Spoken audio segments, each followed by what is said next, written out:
അങ്ങനെ വീണ്ടും ഒരു ബോട്ടിൽ ആർട്ടായിട്ട് വന്നിട്ടുണ്ട് ഞാൻ. കുട്ടിക്കാലത്തെ എൻ്റെ അടുത്ത് ടീച്ചേഴ്സൊക്കെ ചോദിക്കും എന്താണ് ഹോബീസ്. അപ്പം ഞാൻ പറയും മ്യൂസിക്, പാട്ട് കേൾക്കാനാണ് ഇഷ്ടമെന്ന്. ഞാൻ എൻ്റെ ഹോബീസൊക്കെ ചെയ്യുമ്പോഴാണ് ശരിക്കും ഞാൻ പാട്ട് കേൾക്കാറ്. ഇതൊക്കെ തന്നെയാട്ടോ എൻ്റെ ഹോബീസ്. എന്താണ് ഈ ഹോബീസ്? വെറുതെ ഇരിക്കുന്ന സമയത്ത് ഓരോന്ന് ചെയ്യുന്നതാണോ? എന്തായാലും എനിക്ക് ഈ വക കാര്യങ്ങളൊക്കെ ഭയങ്കര ഇഷ്ടമാണ്. പ്രൊഫഷണലായിട്ടൊന്നും അറിയില്ലെങ്കിലും ഞാൻ എല്ലാത്തിനും ട്രൈ ചെയ്തുകൊണ്ടിരിക്കും. ചില കാര്യങ്ങൾ എനിക്ക് ഇഷ്ടം തോന്നിക്കഴിഞ്ഞാൽ പിന്നെ അത് മടുക്കും വരെ ഞാനത് ചെയ്യും. പിന്നെ അതിൽ തന്നെയായിരിക്കും. പക്ഷേ പഠിക്കുന്ന കാര്യത്തിൽ ഇതൊന്നുമില്ല കേട്ടോ.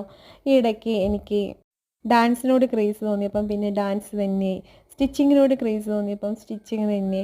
അങ്ങനെ ഓരോന്നിനോട് ക്രേസ് തോന്നുമ്പോൾ അത് മടുക്കും വരെ അത് തന്നെയായിരിക്കും. പുതിയ പുതിയ കണ്ടുപിടുത്തങ്ങളും പരീക്ഷണങ്ങളും ഒക്കെ.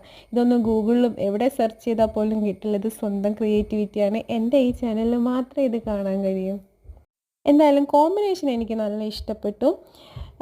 എന്തായാലും ഗുഡ് വൈബ്സ് ഓൺലി ആയതുകൊണ്ട് ചുമ്മാ എനിക്ക് കണ്ടുകൊണ്ടിരിക്കാമല്ലോ. Thank you for watching.